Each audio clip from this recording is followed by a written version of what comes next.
What's going on today, guys? So I'm going to be reviewing the film X-Men Apocalypse, which I just saw, which is another superhero movie, and everyone's basically seen this movie now, so I'll be one of the last people to review this movie. In the newest installment, the X-Men, or in which case the younger version of the X-Men from the 1980s, are up against a villain named Apocalypse, who is actually a god who wants to take over the world and obviously just destroy it all in his extinction level plan.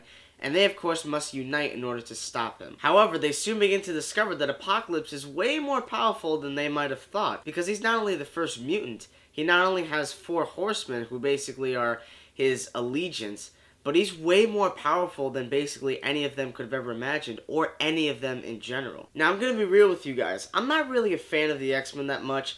I mean, I enjoy some of the movies, X-Men 2 being my favorite personally. I also have X-Men First Class right there. These are my 2 favorite X-Men films, and I wasn't really a big fan of Days of Future Past. I was not sure what to think about this movie at all, because not only was the promotional material I thought just okay, like it could have just been another run-of-the-mill movie. This movie is almost split down with critics, and I have heard people across the web say, this movie sucks, it is atrocious, it's awful, terrible. However, I have heard people say that they love this movie, and they think it is just great. It's the best X-Men movie by far. And you know what, guys? Coming out of this theater, I had a giant smile on my face because I had a blast watching X-Men Apocalypse. This movie was great. It's very rare nowadays to go to a comic book movie and just have so many things be very unexpected to you. Things that you're thinking, well, wow, that didn't happen the way I thought it was going to happen, or wow, that scene didn't happen the way I thought it was going to happen. There are a lot of those moments in the movie, and I think that that's once again thanks to the brilliant direction of Bryan Singer. He showed how you can direct a very, very good movie with a compelling story, great characters, and awesome action sequences. At times, I'd vouch to say it was the best X-Men movie ever made, because it actually has a lot of emotion. You feel for these characters. You understand where they're at. You understand why they clash with each other. You understand the problems of these characters because we've been with them so many times. Same thing with Civil War. Now that we know who these characters are from the previous 2 movies, we really care about them in this one because we're supposed to, because they get affected. I think a major plus to this movie are the performances.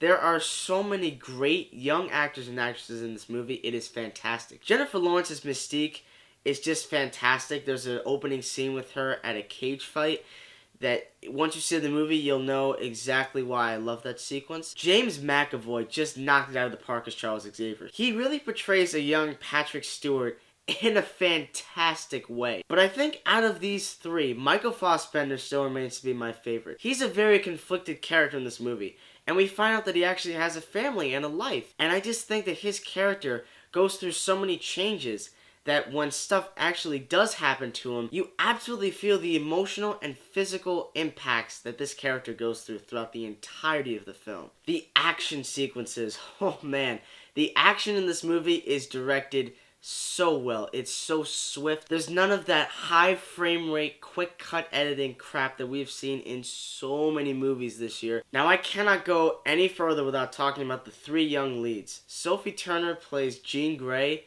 perfectly. She had so many dynamics to her character that just made every scene that she was in very interesting. And I love the fact that she's very scared and she can't control her powers. The actor who played Scott in this movie, I don't remember his exact name, but he actually really surprised me. You know why? I have never liked the character of Cyclops. I always found that he was like the Hawkeye character. He was the kind of guy who just was annoying and was boring, and his power was like kind of useless in some ways. This is the very first time where I actually cared about the character of Cyclops. And also, props to the guy who played Nightcrawler in this movie. He was so good.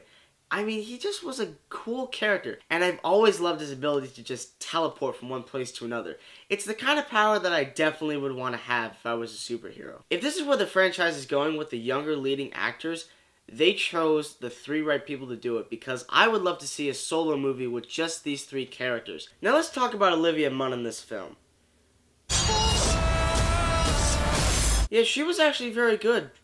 Very good in this movie. Very entertaining to watch. Now, without really bringing up a lot of spoilers, Quicksilver is in this movie, and He has what is, in my opinion, the best scene in the entire film. I'm not going to tell you what happens. It is just a magnificent scene. Now let's talk a little bit about Apocalypse, played by Oscar Isaac, who did a fantastic job in The Force Awakens and Ex Machina. I thought he was good in this movie. I actually did. I know a lot of people, and I'm pretty sure a lot of the critics who are disliking this movie are going to really target him because they think his plan is just really silly. However, in my opinion, I actually followed through with his plan, and I was like, I'm getting really into this because I thought the character was very interesting, and the fact that he was just so powerful. It was like, are they really going to be able to stop him, or are these characters really going to die? Unfortunately, though, the four horsemen are one of the few issues I have with this movie. They're not really developed at all, and I just felt like it was very upsetting to me because I wish that we got some more information out of them, because it's something that deserved the exposition, which I'll talk about in a second. It's like, hey, we're going to make this appearance, and yeah, here's another character who's making an appearance. Just random. Felt a bit out of place.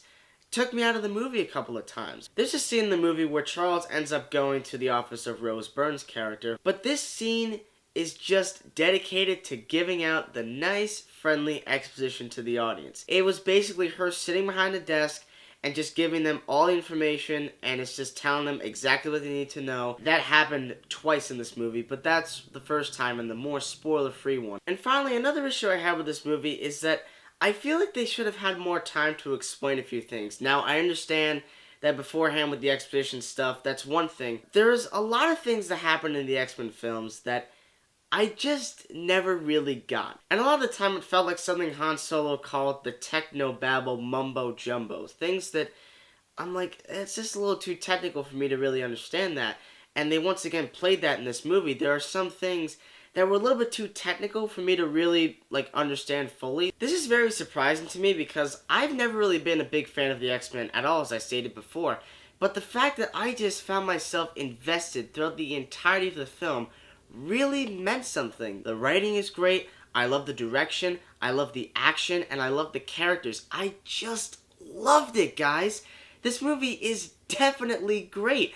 I really don't know why the critics are hating on this. As I've stated a few times throughout this review, this movie does so much right that I'm surprised that people are just trying to find what's wrong with it. Because in my mind, there really are a lot of things that are very wrong with this movie.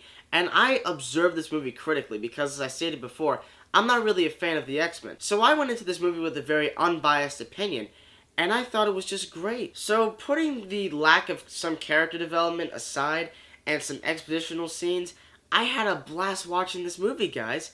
And I definitely recommend you guys see this movie because it is actually very good. And don't believe the critics because I don't think they know what they're talking about, because I had a blast watching X-Men Apocalypse, and therefore, guys, this movie is going to get an A-.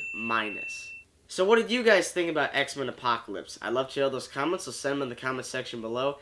And guys, thank you so much for watching this review. I really appreciate all your love and support. I will be back doing a spoiler review for X-Men Apocalypse because there is just so much I'd like to talk about. You guys are the best. Thank you so much for watching as always, and stay tuned.